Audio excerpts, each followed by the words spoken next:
All right, family. You live with the general. I know you've been waiting on me. I know you've been. It's been a while, family. About what, less than 18 hours. You feel me? We black again. Got a powerful one today. The golden age of hip hop, R&B, and black movies was during the age of African consciousness. How is that possible, family? All this negative feedback we getting out there on the African consciousness, and here, damn, the golden age, the the best age we ever lived in, as far as I'm concerned. You see, was during this age, started in right around the mid '80s, all the way up into the 2000s. Yeah, boy, the highlights in the 19, early 1990s, all the way to the 2000s. It was popping. You see, and we're gonna talk about this and black it up. We got them on the run, family. Yeah, we got them on the front. We got them on the run. Black power to all my family out there. We got them on the run because we come with the receipts. We come with serious receipts. We ain't gonna get none of them niggas to come in here because they know it's the truth. Your days is numbered. Y'all done mess with the wrong one when you mess with the general. Before we get started, make sure you get over to Patreon. The link is in the top of the chat. We're gonna be highlighting the day. Let me get it in here. We're gonna be highlighting the day. Gotta get them troglodytes in there, fam. We got the troglodytes. That's right. Evidence of the modern troglodyte. That's right, the modern troglodyte. And so you think it's just some past, back in the the ice age or something? No, right now, they got them in here right now. I'm gonna show you. It's gonna be shocking. So click that link and make sure you get on over there. Let's talk about the golden age. You see, and why is it the golden age? First of all, this was a social movement across all stratums of music, movies, education, uh, fashion, even language. This is the only time that I know of where the social dynamic of this Christ, African Christ this is what when you talk about Christ consciousness, you see, you got that individual, but the real Christ consciousness is when the majority of our people come into their Christ consciousness. It can be a mass movement. And so starting in the late 80s, for the music for the music. But when you start talking about some of the literature, you see that just like people's out here talking the indigenous shit. They talking the FBA and all this shit. Dr. Ivan Van Sertima came before Columbus in 1976. 1976. Brother already on the ground doing heavy research. This is the Bible of all ancient black history in America. This is the premier and foremost Bible of history dealing with the ancient black man in America. Is that right? All right. They came before Columbus. 1976. Then you got destruction of black civilization, 1971. Stolen legacy, 1954. Black man of the Nile. This before YouTube. And we're going to talk about that. This is before YouTube. Dr. Ben put out African Mother of Western Civilization, 1971. So this is before the music. This is before the music, but I'm showing you what gave rise to the music. So when you start talking about the golden age, what am I talking about? The height of, how we dealt with each other. We began to see each other as brothers. You see, we began to look at our divinity. You get to hearing, You hit lyrics on the gods and goddesses of ancient Egypt.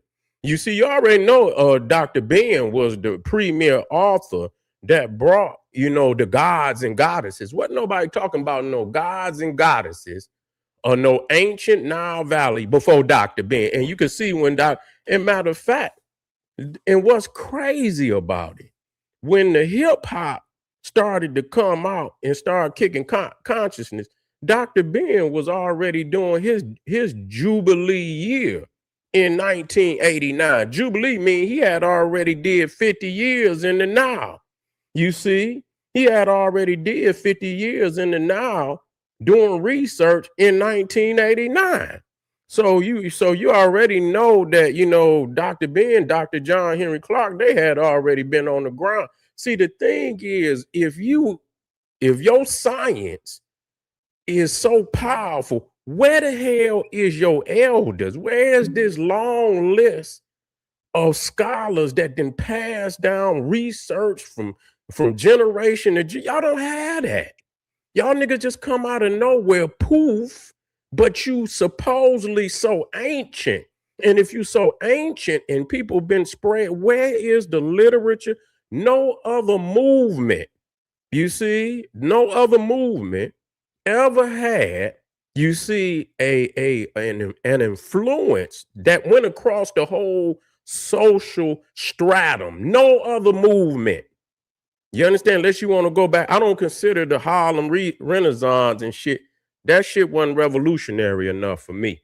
Just writing them goddamn poems and shit about being black and shit. This went a whole nother. This took us back to the root of who we really are. And at the same time, and the music was really the springboard, because you got X Clan. They came out to the East Blackwoods 1990. They kicking the Kemetic. They kicking, bringing up the gods and Isis and Osiris and Ra and Tahuti. And you understand what I'm saying? Exodus came out in 1992. You had PE coming out in 1988. What it takes a million, it takes a millions to hold us back. Then you got Fear of a Black Planet. All of this, and see, this is, we talking about when they was wearing the medallions, the African medallion. Not crazy as it is, that's DOC. That's DOC to show you that it was way out west.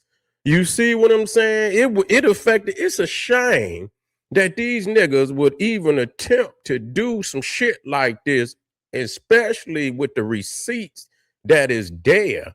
You see what I'm saying? That this African consciousness, and then you could throw the brothers in that, come up out of the Islamic, the 5%, and that's still East. That's still East. You got this, you got the deal. That's Eastern, but they, even though they was 5%, many of them still had that African medallion on their chest. You see what I'm saying? So this was in the movies. You don't got no movie. This was the golden age of not only the music, but also the movies. Okay, so you had Apocalypse. Where you Fear of a Black Planet was in 1990. That's PE. Then you had Holy Intellect, Poor Righteous Teachers. That's 1990. Even Steady Mobbing with Ice Cube, which featured Khalid Abdul Muhammad on that. That was 1991. Now, what type of movies was popping off during? See, that was the age of the black producers and directors for sure. Especially Spike was doing some producing, but you had the black directors. What's the brother name that did? I let that his name. John Singleton, Spike Lee, and there's some more brothers, you know what I'm saying, and sisters that was produced, but you don't even see no damn directors no more. They ain't producing shit because they blackball African consciousness. They cut it down. You had Panther, that came out in 1995. You see, you had Rosewood, that came out in 19. This is coming on the back of the African consciousness.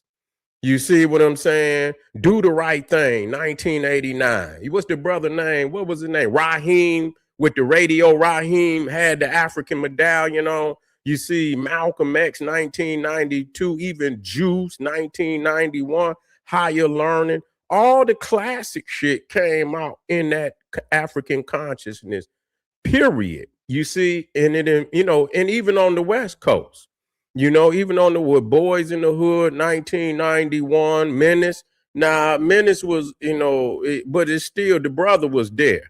The brother was in there, the conscious brother. He still was the only one in there telling them niggas to get their shit together.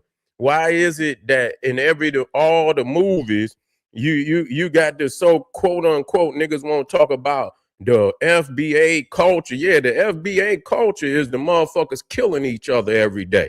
It was the nigga that had the African consciousness that they wanted to ridicule in the goddamn. They made the nigga with the African consciousness the damn buffoon, or the outsider or the outcast in all the movie. Oh, here this nigga come with that knowledge shit.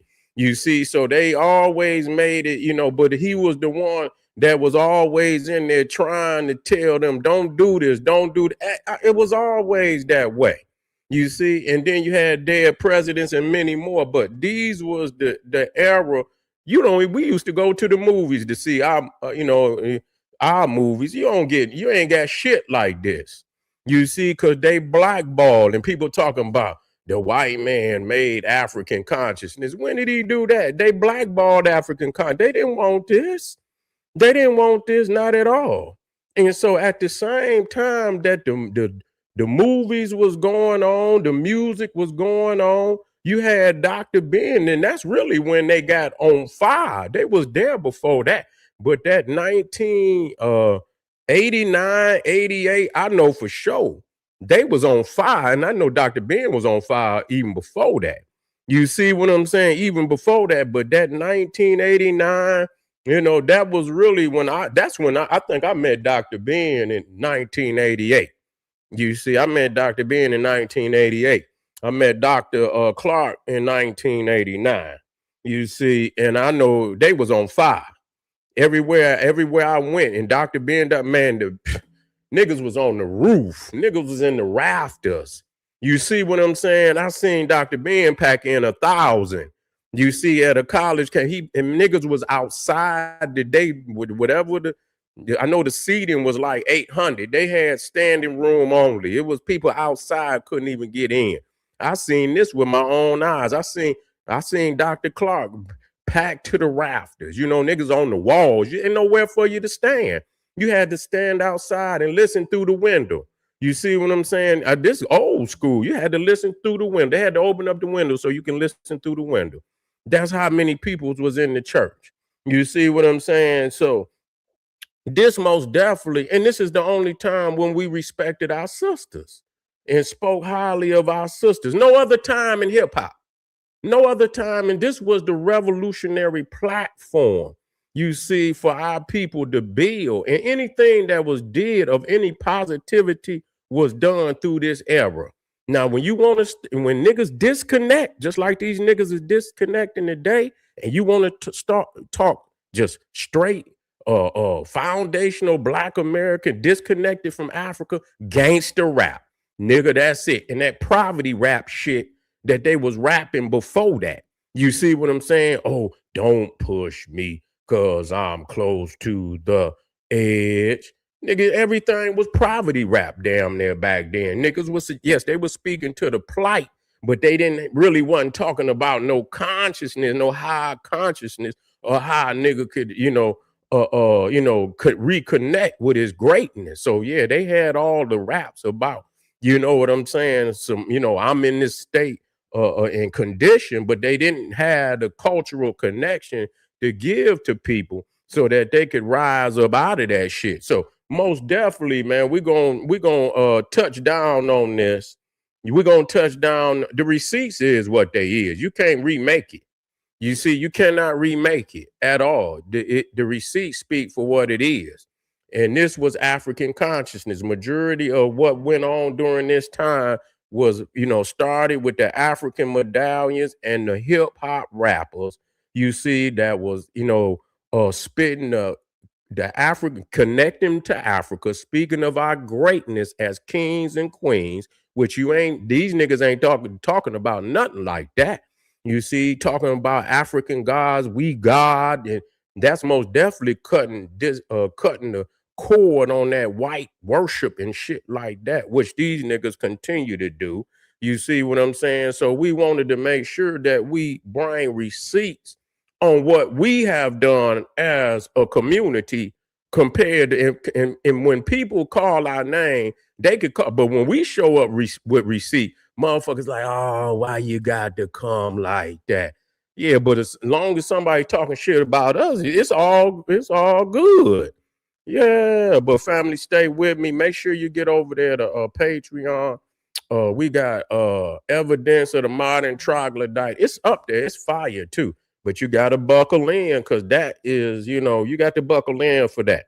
If you got crackatosis, I mean, you most definitely, you got to buckle in, because you might go into a state of shock. But anyway, family, I'll be right back. See you in a minute. Black Power.